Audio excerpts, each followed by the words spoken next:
Este es un mensaje del pastor Darren Roberts, traducido y predicado para todos aquellos que hablan español, desatando la verdad del Evangelio de Jesucristo a un mundo perdido para la gloria de Dios. Por favor, abra su copia de la palabra de Dios y hablen de nuevo en Hebreos, capítulo 5. Hebreos, capítulo 5. Uno de los libros que ha tenido el mayor impacto en mi vida es un libro de un hombre que se llama Thomas Watson. Thomas Watson fue un puritano en los años 1600, y él escribió un libro que se llama El retrato del hombre piadoso. El retrato del hombre piadoso. El título fue mucho más largo originalmente, pero en el año 1660. Y tuvo tanto impacto en mí porque yo llegué a entender el contexto de donde fue escrito. Porque pasa que a veces cuando entiendes de dónde viene algo que se escribió, lo aprecias de mucha mayor manera. Y eso fue lo que pasó con este libro de Thomas Watson. Me encanta el libro y el contenido del libro, pero lo que más me impactó fue cuando lo escribió. Thomas Watson él nació en una ciudad llamada Yorkshire, en Inglaterra. No sabemos exactamente cuándo, pero probablemente en 1620. Y él fue a la Universidad de Cambridge y él se convirtió en un académico. Y él abrazó el entendimiento puritano del Evangelio. Y fue radicalmente convertido. Y los puritanos fueron esos pastores, líderes, que trataron de purificar a la iglesia de Inglaterra. Y en ese tiempo, si estás familiarizado con esta parte de la historia, en ese tiempo había una reina en Inglaterra llamada María, que ella era católica romana y ella odiaba el evangelio verdadero y ella quería exterminar a los cristianos y no lo podía hacer, pero de todas maneras la llamaron la María Sangrienta, se llamaba. Y tempranamente en la vida de Thomas Watson estuvo en la cárcel con varios otros hermanos y estuvieron en prisión. Otro se llamó Christopher Love. Thomas Watson fue liberado de la iglesia, perdón, de la prisión, pero no Christopher Love. Él sí fue ejecutado. Inmediatamente Watson entiende que el cristianismo te puede tomar la vida. Eso fue ese tiempo donde 3,000 pastores fueron expulsados de sus iglesias. Y se les quitaron las licencias para ser pastores porque estaban predicando el evangelio. Y ellos empezaron a predicar en todos lados, afuera de las iglesias. Ellos continuaron de predicar. A pesar de que los pusieron presos, algunos los martirizaron, pero seguían predicando el evangelio. Y durante este tiempo, Thomas Watson, en el 1667, escribió este libro, El retrato del hombre piadoso. ¿Y por qué lo escribió? Porque él puso todos estos sermones juntos en un libro. Porque lo que estaba sucediendo era que Inglaterra, en ese tiempo, en Inglaterra, estaba siendo costosa. Y seguir a Cristo podía tocarte la vida. Podía costarte la vida. Y lo que él estaba escuchando era reportes de personas que estaban abandonando a Cristo. Estaban apartándose de Cristo y estaban tratando de armonizar de alguna manera su religión con lo que estaba sucediendo en Inglaterra. Y por eso él escribe este libro apelando a la iglesia inglesa para que no abandonara a Cristo. Y esto es lo que él empieza diciendo a la iglesia. Ellos dicen, si ustedes van a ser una iglesia que jamás se separe de la persona de Cristo, tienen que ser atesoradores de Cristo. él empieza con el tópico de priorizar el amor a Cristo. ¿Les suena esto? Como al libro de Hebreos. Él dice, un hombre piadoso debe ser un apreciador, un atesorador de Cristo. Cristo infinitamente es mayor que todas las bellezas y todas las glorias del mundo visible. Un hombre puede vivir sin música, dice él, pero no puede vivir sin comida. Y un hijo de Dios puede vivir sin salud y vivir sin amigos, pero no puede vivir sin Cristo. Y él también dice, si nosotros atesoramos a Cristo, nosotros no vamos a quejarnos de cualquier costo que sea necesario para conocerlo. Muchos dicen que conocen a Cristo, pero no están dispuestos a esforzarse para seguirle. Y aquí dice esta advertencia, Thomas Watson. De esto es porque porque hay muy pocos. Es por esto que hay muy pocos que atesoran a Cristo. Porque no trabajan para conocerle y porque no trabajan para que otros le conozcan. Esta es la razón por la cual millones perecen, porque no atesoran a Cristo. Hermanos, esto es lo que Watson aprendió de Hebreos, porque ellos estaban migrando, se estaban separando del compromiso con Cristo. Estaban tratando de regresar al judaísmo, que era menos costoso. Entonces, cuando nosotros llegamos al capítulo 5, la predicadora aquí tiene una estrategia. Y lo que está diciendo es, yo estoy hablando a esta congregación judía. Yo necesito ayudarlos a apreciar y atesorar la persona de Cristo para que ellos puedan exaltarlo, porque Él es magnificente. Él es magnífico, porque tienen esa tentación de separarse de Cristo, de abandonarle. Yo quiero que ellos vean a Cristo, que es tan valoroso, tan magnífico, tan maravilloso y asombroso, que ellos van a decir, ¿sabes qué? Más nada es más valoroso que Jesucristo, ni siquiera mi propia vida. Está tratando de ganarlos. Así que te recuerda en capítulo 5, él empieza a hablar del sumo sacerdote. Para acordarte, si ves el capítulo 5, versículo 1, dice, porque todo sumo sacerdote tomado de entre los hombres es constituido a favor de los hombres en las cosas que a Dios se refieren, para presentar ofrendas y sacrificios por los pecados. Aquí está el predicador de Hebreos, está utilizando el sumo sacerdote como un ejemplo, del cual Jesús es superior al sumo sacerdote de los judíos. Y él está hablando del rol de los sumos sacerdotes, que hacían sacrificios anuales por todos los sacrificios de los pecados, anualmente. Y él hace una transición en el texto, en el versículo 5, para hablar de que Jesús no solamente cumple lo que hace un sumo sacerdote, pero también habla como Jesús es diferente y mejor que todos los sumos sacerdotes. Dice, de la misma manera, Cristo no se glorificó a sí mismo para hacerse sumo sacerdote, sino que lo glorificó el que le dijo, Hijo mío eres tú, yo te he engendrado hoy. Como también dice en otro pasaje, tú eres sacerdote para siempre según el orden de Melquisedec. ¿Te acuerdas que te decía la semana pasada que Él está tratando de elevar tu estima de Jesús? Así que te pregunto algo. Si esta es la estrategia del predicador de exaltar a Cristo, entonces te vuelvo a preguntar, ¿por qué? ¿Por qué Él sigue continuando de levantar y elevar a Cristo? Siempre tienes que preguntarte ¿por qué? ¿Por qué? Y la respuesta a esa pregunta de por qué es una vulnerabilidad que todos nosotros tenemos, tú y yo. Tú eres vulnerable a lo que le estaba pasando a ellos. Ellos estaban sintiendo tanto temor de que estaban llegando a estar dispuestos a separarse de Cristo. Ellos tenían un deseo de alivio de no tener que encarar las consecuencias de seguir a Cristo. Eso era una hambre que ellos tenían.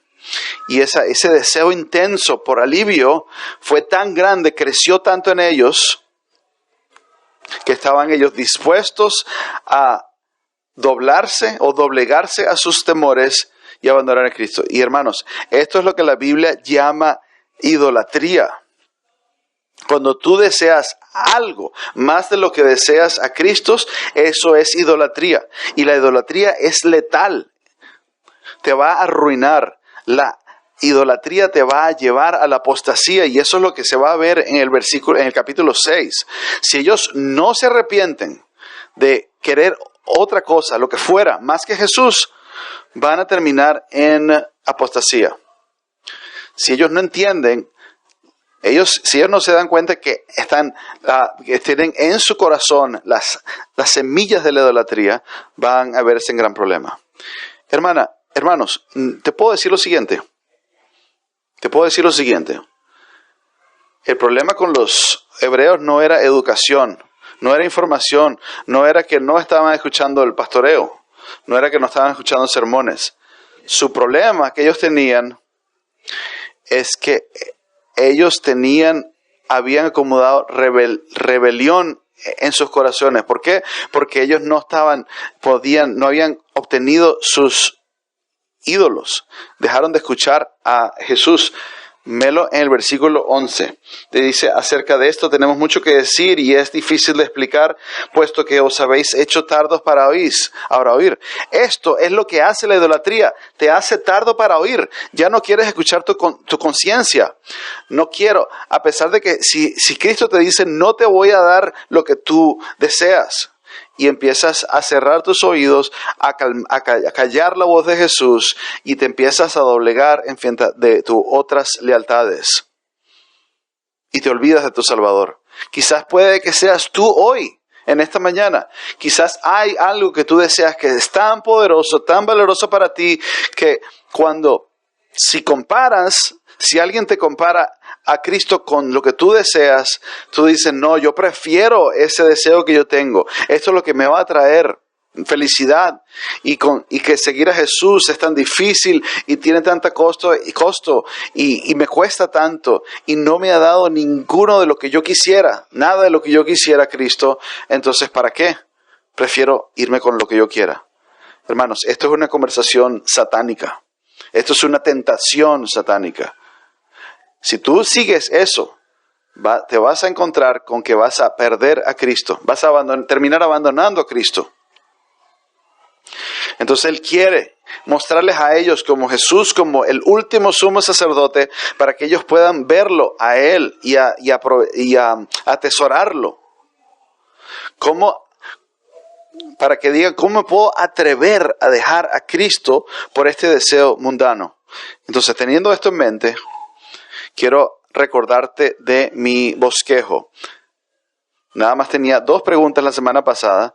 La primera pasada, ¿qué califica a un hombre a ser sumo sacerdote? Y eso lo vimos en el versículo 1 y 4. La segunda pregunta es, ¿qué tan cualificado está Jesús para ser el último sumo sacerdote? Versículos 5 al 10. Y de hecho, creo que vamos a hablar hoy vamos a hablar.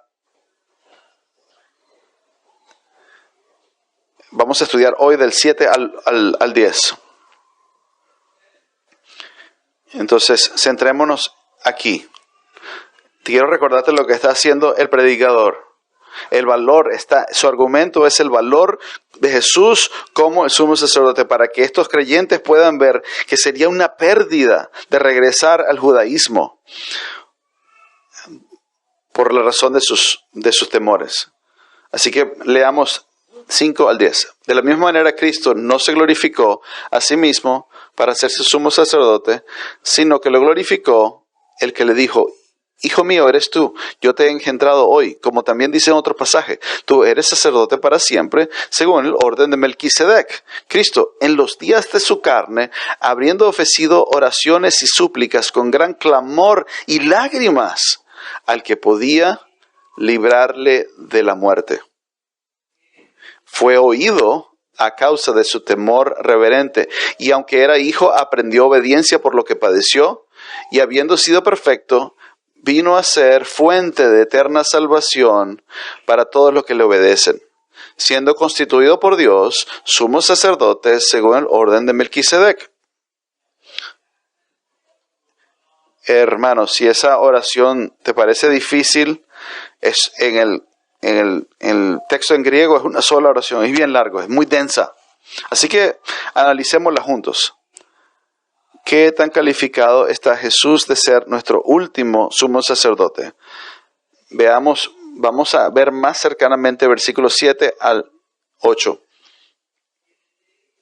En los días de su carne, está hablando de Jesús como sumo sacerdote, habiendo ofrecido oraciones y súplicas con gran clamor y lágrimas. Nota lo interesante de esta terminología. Dice, al que podría librarle de la muerte, fue oído a causa de su temor reverente. Detengámonos allí. Yo no sé si tú lees eso y sientes un poco de tensión. Y eso es bueno. Aquí hay mucho debate. Se han escrito muchos libros acerca de todo esto. Yo te voy a decir lo que yo creo acerca de este pasaje y por qué. Pero yo creo que tú sientas la tensión.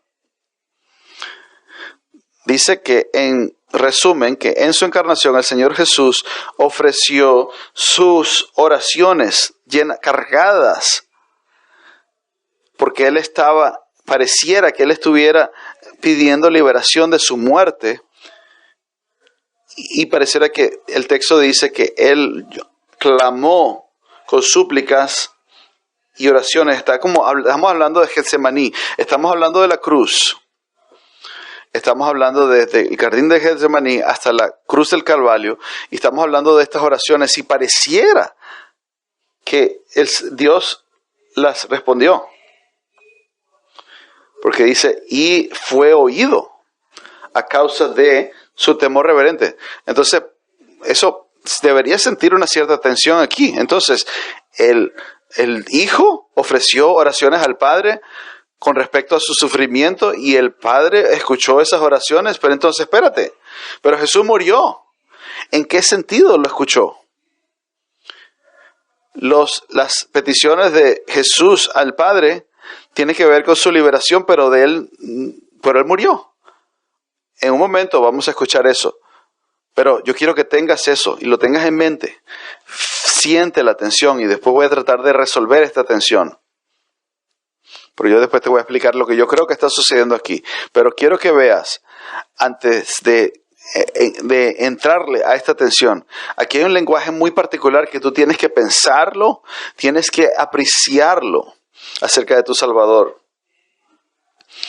Él está ante Dios por amor a nosotros, intercediendo. Dice, en los días de su carne. No está hablando acerca de su encarnación. No en la carne como si fuera pecado. Él no pecó. Pero nota, ve todo el lenguaje que está aquí. Aquí tú necesitas meterte en este texto, porque está poniendo los términos uno atrás del otro. Dice, habiendo ofrecido oraciones y súplicas. Y unas 3 palabras más se utilizan, donde dice con gran clamor y lágrimas. Eso es muy interesante, porque simplemente pudo haber sido que él ofreció oraciones. Pudo haber sido que él ofreció súplicas. O pudo haber dicho que estaba orando y clamando y llorando. Pero todo esto lo está diciendo junto. ¿Sabes lo que significa este lenguaje? Ese gran clamor y lágrimas, hasta con violencia. ¿Cuándo fue la última vez que tú pensaste de tu Salvador lleno de lágrimas en su rostro?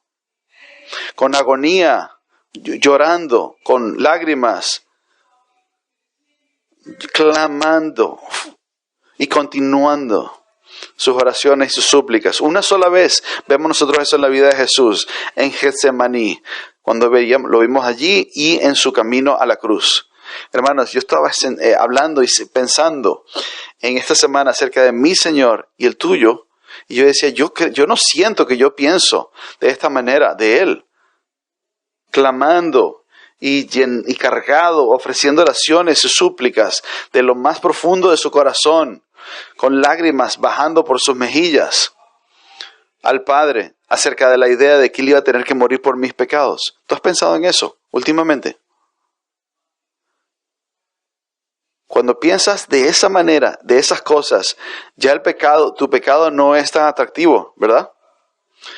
Cuando tú ves que Jesús murió de esa manera y sufrió de esa manera por ti, llorando, súplica, clamor, lágrimas. Hay mucho ahí. Déjame recordarte lo siguiente de los evangelios. Te quiero recordar un par de pasajes. En Mateo, dice en 23, dice que en 26, 38, dice que estaba profundamente acongojado, estaba profundamente afligido hasta el punto de la muerte, como si fuera a morir en sus oraciones. En Lucas 22, 34, dice que estaba en agonía. En Mateo, yo nunca había pensado en esto, no lo había visto con tanta, y lo vi en mi Biblia, y dije, wow. Porque Mateo 26, 39 dice que él cayó en su rostro y oró, se postró y oró. ¿Tú has pensado acerca de tu Salvador postrado en su rostro, en el piso, orando porque Él iba a morir por tus pecados? En Mateo 26 dice, si es posible, mi Padre, que esta copa pase de mí. El 26, 42 dice, mi Padre, si no puede pasar, que sea tu voluntad. Séase tu voluntad. En Lucas 22, si tú estás dispuesto, por favor, quita esta copa de mí, pero no mi voluntad, sino la tuya. En la tercera vez que oró, en Mateo 26, oró por tercera vez, diciendo lo mismo una y otra vez. Dice que su sudor se convirtió como gotas de sangre.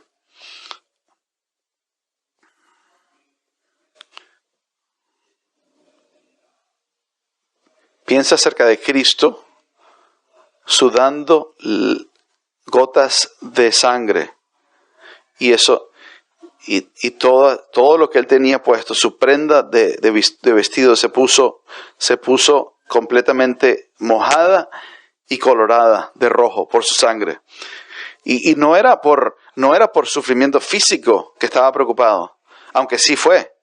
Porque acuérdate que el sumo sacerdote tiene que ofrecer sangre como pago por el pecado, porque está bajo la ira de Dios. Y esto es lo que hacía un sumo sacerdote anualmente, para contener la ira de Dios por un año. Pero Jesús iba a hacer eso para contener la ira de Dios permanentemente para todos los pecadores de todos los lugares, de todas las personas, pasado, presente y futuro, porque Él murió por pecados reales, por personas reales. Esto es lo que se llama la expiación particular.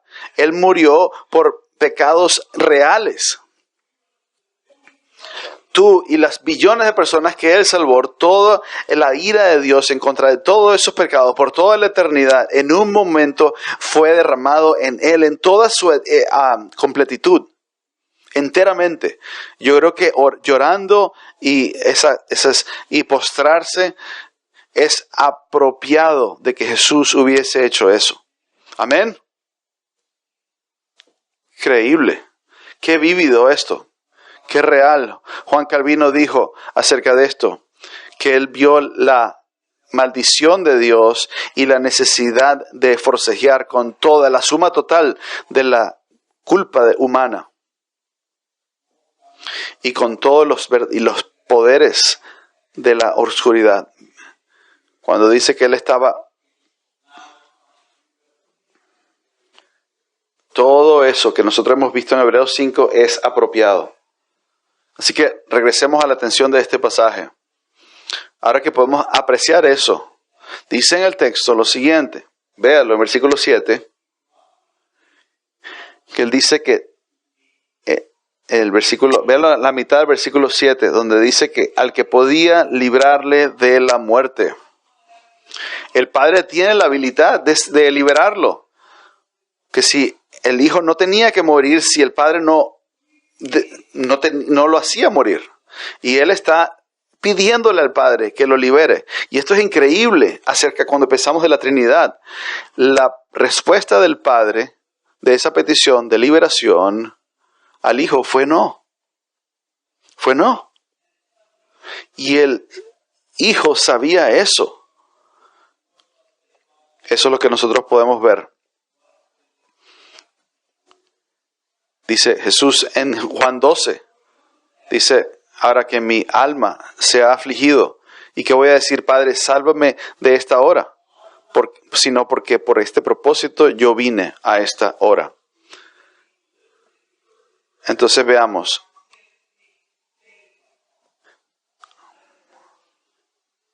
Y yo creo que esta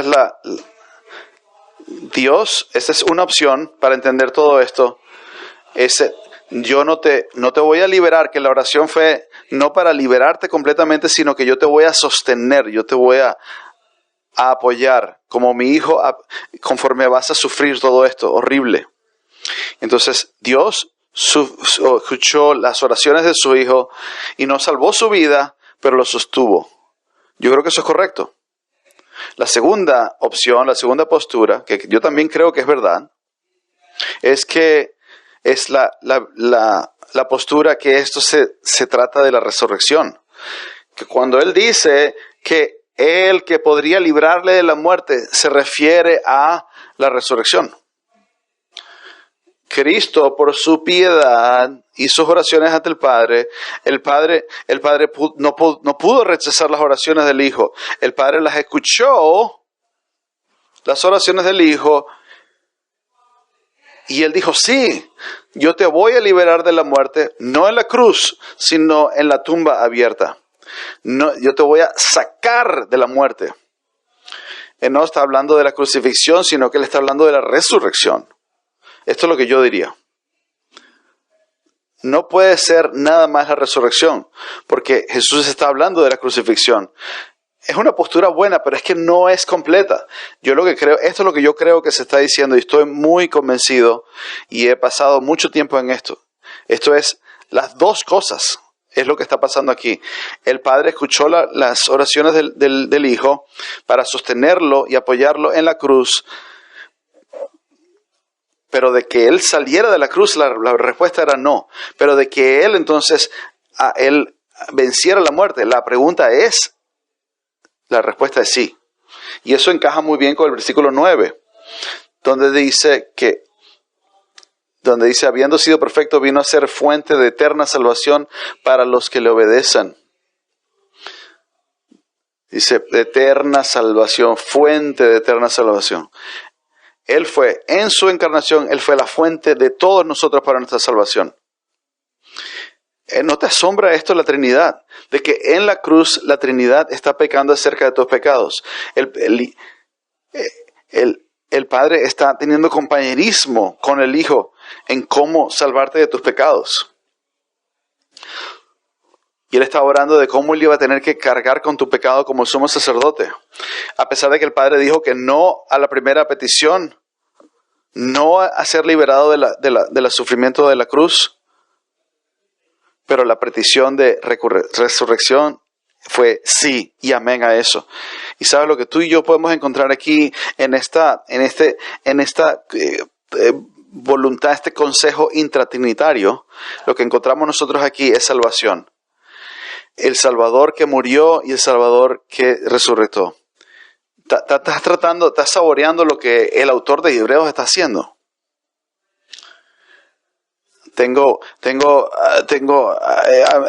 Mira, pénselo, ponte los zapatos de los hebreos. Si están diciendo, tienen miedo porque hay personas, cristianos que lo están metiendo en la cárcel, cristianos que están perdiendo sus negocios y wow, o sea, si yo voy a la iglesia los domingos me voy a meter en problemas.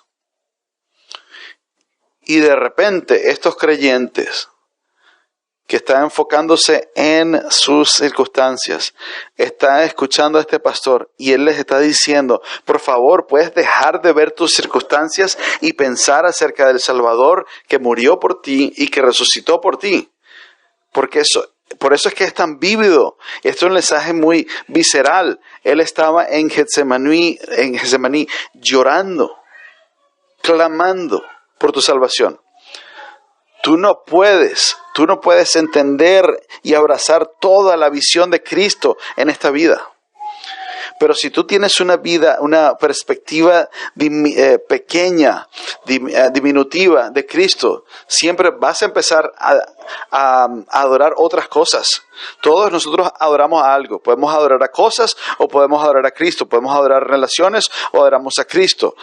Lo que tú ves que es lo mayor, lo más grandioso, lo más asombroso en tu vida, es lo que tú vas a adorar. Y por eso este predicador está diciendo, hermanos, ven su Salvador. Ven a su Salvador. Y él continúa, ven el texto. Es increíble esto. En la misma oración continúa. Y él continúa la idea de sufrimiento. Ahora, escuchen esto, de cuál es el tema, de qué es lo que lo califica como sumo sacerdote. Y lo vemos como su resurrección lo calificó. Y vea ahora el sacrificio o el sufrimiento por su obediencia. Y dice, no porque Jesús fue hijo de Dios en su encarnación, que fue tratado distinto de lo que se requería de ser su muerte sustitutiva. No solamente, él no recibió privilegios especiales. Él siempre fue el Hijo y siempre lo va a ser. Pero cuando Él fue encarnado, Él tuvo que cumplir todo lo que tenía que cumplir el sumo sacerdote. A pesar de que fue Hijo, Él aprendió obediencia por lo que padeció. Si yo estuviera en el seminario, en el versículo 8, si hay un pasaje del cual tú puedes predicar herejías, es el versículo 8. Primero dice, aprendió. ¿Cómo es eso que aprendió? No se supone que él es omnisciente y sabe todo. Otro, perfecto. Dice que aprendió obediencia por lo que padeció, ha sido perfecto. Él no es perfecto ya. Entonces llegas a un versículo así y te das cuenta que quizás aquí lo que se está refiriendo es algo distinto. ¿Qué significa esto? Él aprendió obediencia. Él aprendió obediencia. Esto es muy interesante. Creo que esto es como te lo quiero explicar. Él no está contrastando obediencia con desobediencia. No está contrastando conocimiento con falta de conocimiento. Él está refiriéndose a un tipo de obediencia, un tipo de devoción, un tipo de fe que solo puede ser aprendida experimentándola. Tú y yo sabemos esto intuitivamente. Tú y yo sabemos que hay cosas de las cuales nosotros aprendemos de obediencia que solamente nosotros podemos aprenderlas durante una prueba. Y nosotros llegamos a decir, si yo no hubiese pasado por esa prueba, si yo no hubiese pasado por esa dificultad, no hubiese aprendido a obedecer, no hubiese aprendido eso acerca de mí mismo. Hay algo, un tipo de devoción que solamente viene a través del sufrimiento. Y yo creo que eso es lo que está hablando este pasaje aquí. El sufrimiento que Jesús sufrió. Acuérdense, todavía estamos hablando de Getsemaní hasta el Calvario. Hubo un tipo de obediencia que Él no experimentó hasta que Él Él padeció por ese sufrimiento. Tú y yo somos igual. Hay cosas que el Señor quiere que tú y yo aprendamos que no vamos a aprender hasta que no suframos. Que no experimentemos sufrimiento.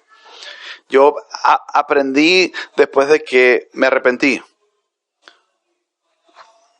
Quizás escucho un sermón y me doy cuenta de alguna falta de una incredulidad. Pero Jesús no fue así. Jesús no dijo eso. Él no tuvo pecado.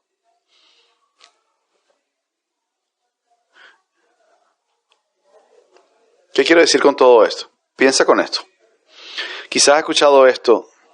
Puedes aprender mucho acerca de alguien viendo cómo responden cuando no se salen con las suyas.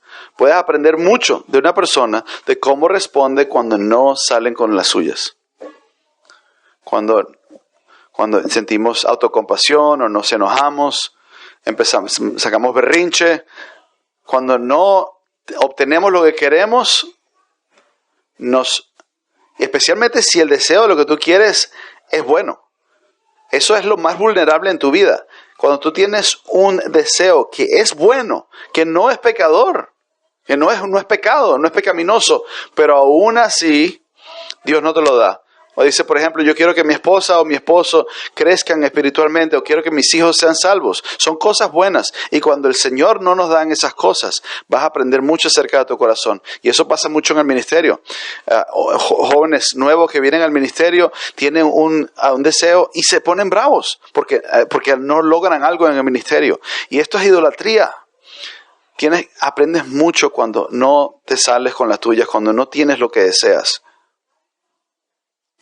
Y Jesús, en su humanidad, no quería ir a la cruz. Porque acuérdense, le dijo al Padre, si fuera posible que pase esta copa de mí. Pero Cristo, en su sufrimiento, en su obediencia, lo que Él aprendió Él gozosamente pudo poner al lado su humanidad para padecer o para sufrir el padecimiento en la cruz y llegar a un nuevo nivel de obediencia. Piensa, el mayor sufrimiento que tuvo Jesús fue la cruz. Y ese fue su mayor acto de obediencia. Porque esa fue la voluntad del Padre, que Él sufriera por nuestros pecados. Él, a pesar de que Él tenía ese deseo de la tierra, en su carne, de ser liberado de ese sufrimiento, Él no lo hizo. Y más bien, lo que sacó de allí fue aprender a un mayor nivel de obediencia a través de la aflicción. Y fíjense lo que dice el pasaje. Dice,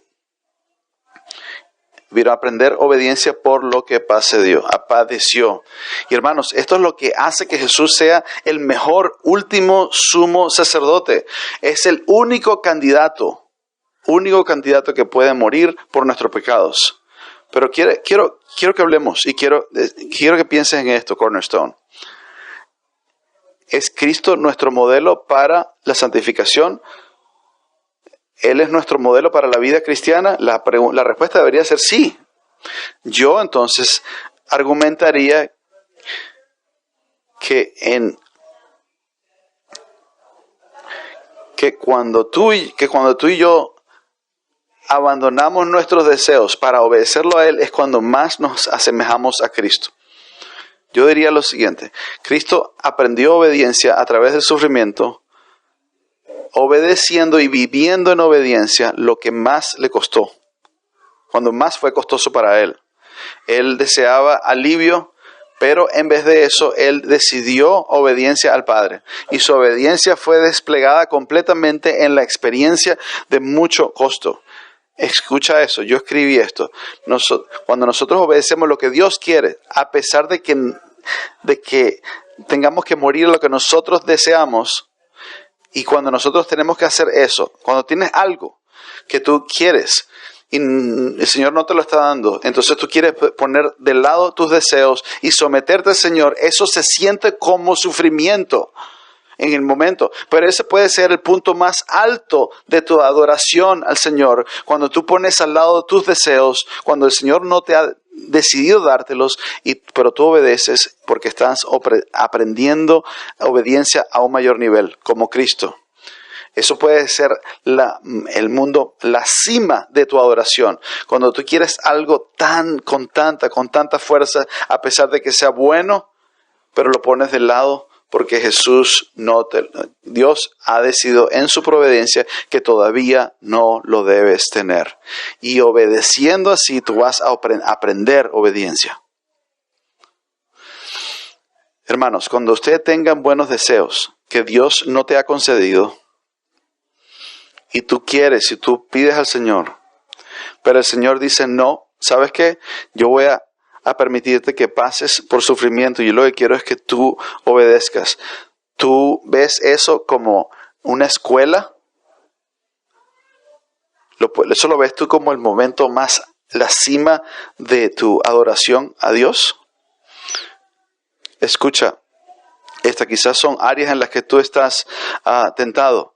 Uno que esté soltero decidiendo casarse, o una pareja que desee tener hijos, o una pareja que tiene de padres que quieren que sus hijos sean salvos.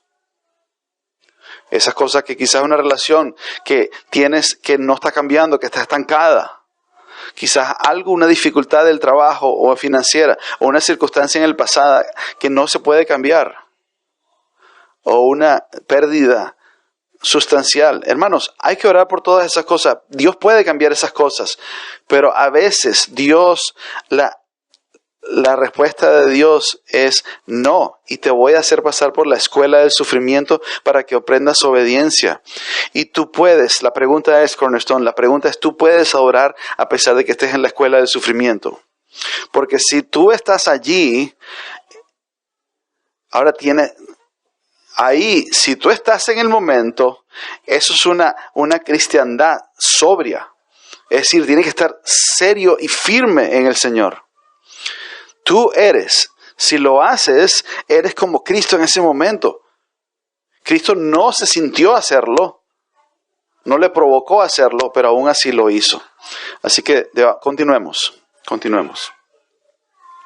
Versículo 8. Y ya entrando entonces al versículo 9 dice, y habiendo sido hecho perfecto,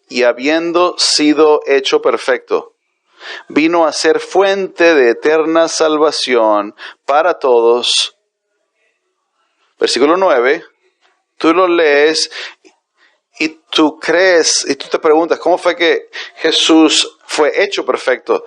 No es que Jesús es perfecto siempre, pero la palabra que está ahí es telios en griego, quiere decir madurez, algo que haya llegado a su completitud, a su cumplimiento en Jesús. La idea es que Él llegó a ser completamente perfecto para hacer lo que un sumo sacerdote hace. Noten, lo modifica el versículo 10. Él fue siendo constituido por Dios como su sacerdote según el orden de Melquisedec. Y vamos a regresar a Melquisedec en versículo 7. Pero el punto acá del sumo sacerdote es lo que yo quiero que tú veas. Entonces, preguntémosle al texto esta pregunta. ¿En qué sentido fue que Jesús fue hecho perfecto para cumplir su rol como su sumo sacerdote? ¿En qué sentido fue que Él fue hecho perfecto para cumplir su rol como sumo sacerdote? Entonces veamos el texto allí.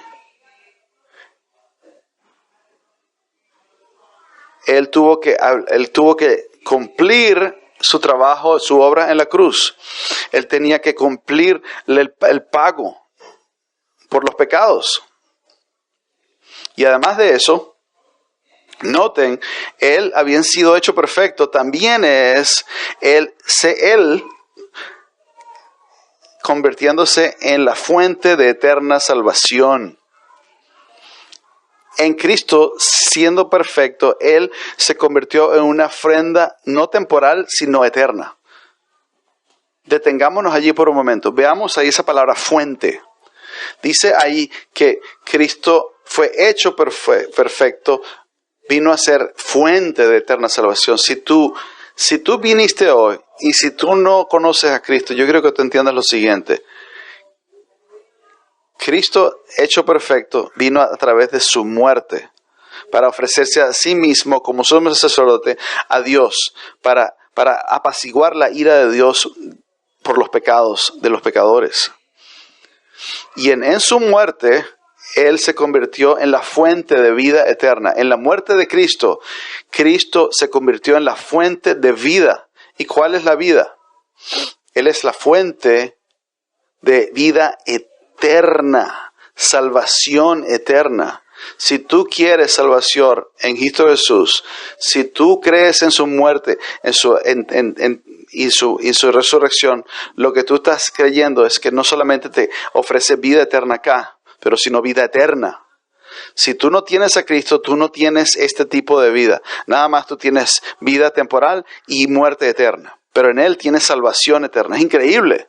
Pero ¿por qué va a traer esto a la mente el predicador de Hebreos? Porque estos creyentes estaban tentados de creer en algo temporal, algo en el mundo, valorizarlo más que Cristo. Y entonces noten algo interesante. Aquí hay de nuevo otra tensión en el pasaje. Dice que Él vino a ser hecho perfecto. Y dice que Él vino a ser fuente de eterna salvación para todos los que le obedecen. ¿Tú esperas eso, lo que está allí? Tú esperarías que esto fuera escrito de esta manera. Todo esto tiene que ver con el Evangelio. ¿No crees tú que allí, en versículo 9, debería decir fe y no obediencia para todos que creen en Él y no los que le obedecen? Está predicando Hebreos aquí obediencia por obras.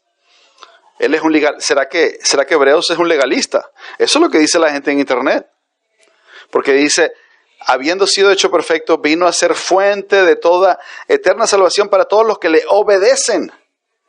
Todos los que le obedecen, pero nosotros esperaríamos que dijeran todos aquellos que le creen.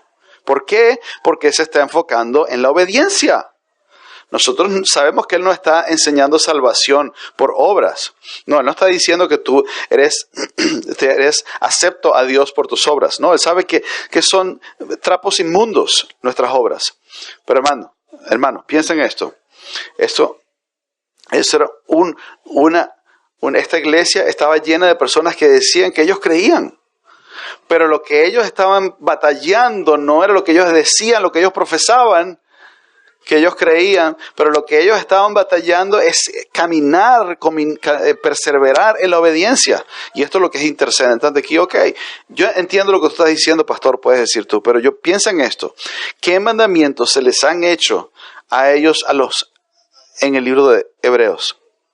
¿No es un mandamiento a obedecer? Arrepentimiento es un mandamiento a obedecer. Inclusive, poner fe en Cristo es un mandamiento a obedecer. De ceder a Dios, de doblegarse a Dios y de creer en el Evangelio. Y tú sabes lo que el predicador de Hebreos, él está diciendo todo el tiempo a los hebreos. Le está diciendo que obedezcan con mandamientos acerca de fe, de perseverancia. Somos salvos solamente por fe, en Cristo solamente, pero continuar en la fe es un llamado a la obediencia. Escucha cada mandamiento que se está haciendo a través de Jesús, de Hebreos, perdón. Y escucha bien lo que se está diciendo. En Hebreos 2:1, presta atención a lo que has escuchado. Escucha y cede y doblégate. Hebreos 3:1, considera a Jesús. Un mandamiento a ver a Jesús. Versículos 3:8, no endurezcas vuestros corazones. Un mandamiento en 3:12, tener cuidado. No sea que alguno de nosotros tenga un corazón malo de incredulidad para apartarse del Dios vivo. En 3:14, retenernos firmes. Toma, retén frito. No te separes de Jesús.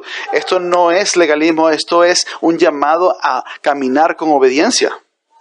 Velo en capítulo 4, versículo 1. Teme, no sea que permaneciendo aún la promesa para entrar en su reposo, alguno de vosotros parezca no haberlo alcanzado. 4:11, esforcémonos por entrar en ese reposo. 4:14, teniendo pues un gran sumo sacerdote, dice, retengamos nuestra fe. 4:16, entonces acerquémonos con confianza al trono de gracia. Hermanos, lo que el predicador está haciendo aquí es que si tú vas a perseverar, vas a tener que seguir creyendo, vas a tener que seguir trabajando duro, obedeciendo y encomendándote a Dios. Eso es lo que se llama la perseverancia de los santos. a través de la ayuda del Espíritu Santo, que Él nos empodera para nosotros podamos seguir creyendo. Así que, querido cristiano, ¿qué crees tú que le está diciendo aquí a estas personas que están batallando, que están sufriendo? Obedezca el mandamiento a creer, sigan creyendo, jamás crean en esa mentira satánica de que la obediencia de alguna manera es una amenaza a tu obediencia. La verdadera fe obedece. El que de verdad cree, obedece a la palabra. ¿Y por qué es importante? Y vamos a concluir con esto. Es porque necesitamos llegar en el futuro a otros pasajes. Él va a entrar en la idea de escuchar a la voz del sumo sacerdote. Versículo 11. Acerca de esto tenemos mucho que decir y es difícil de explicar porque os habéis hecho tardos para oír. Dejaste de escuchar el mandamiento a escuchar, pero eso lo vamos a ver la semana que viene. Lo vamos a ver la oportunidad que viene. Concluyendo, ¿hay alguna área en tu corazón en la que tú percibes y tú ves que hay deseos en tu corazón, que tú quieres algo más que lo que quieres a Cristo? Tú temes perder algo más que perder a Cristo. Yo necesito animarte a que tú te metas en tu corazón, confiesa tu pecado. Pídele al Señor que te llene tu corazón, que te lo infle, si se puede decir de esa manera, de amor por Cristo. Y cuando tú lo ves a Él como tu sumo sacerdote, que puedas cultivar en tu corazón gratitud de lo que Él ha hecho por ti. Y cuando la obediencia sea difícil y te tiente a tirar la toalla y a abandonar a Cristo, pídele a Dios que te ayude a aprender obediencia a través del sufrimiento. Oremos. Señor, te agradecemos por esta mañana. Gracias por la oportunidad de estudiar tu palabra, de meditar en esos pasajes que son tan densos. Estamos agradecidos, Señor, estamos humillados por este pasaje. Queremos obedecer, queremos ceder, queremos doblegarnos a ti, Señor. Si hay alguien aquí en esta mañana que no te conozca, Señor, yo te pido que tú los muelas, los aflijas bajo esa realidad de que hay un sumo sacerdote que es misericordioso, que murió por ellos, y de que si ellos creen por Él, Él puede llegar a ser su fuente de eterna salvación. Señor, ayúdanos. Nosotros somos vulnerables, somos necesitados, no respondimos bien, no actuamos bien como debemos hacerlo. Ayúdanos, Señor. Ayúdanos a ver la cristoformidad en nuestros corazones, en nuestra vida. Te amamos, Señor. En el nombre de Jesús. Amén. Para más información sobre esta enseñanza y otros recursos, puede dirigirse a nuestro sitio web cbckaty.org o acercarse a la mesa de recursos en español al final de nuestro servicio.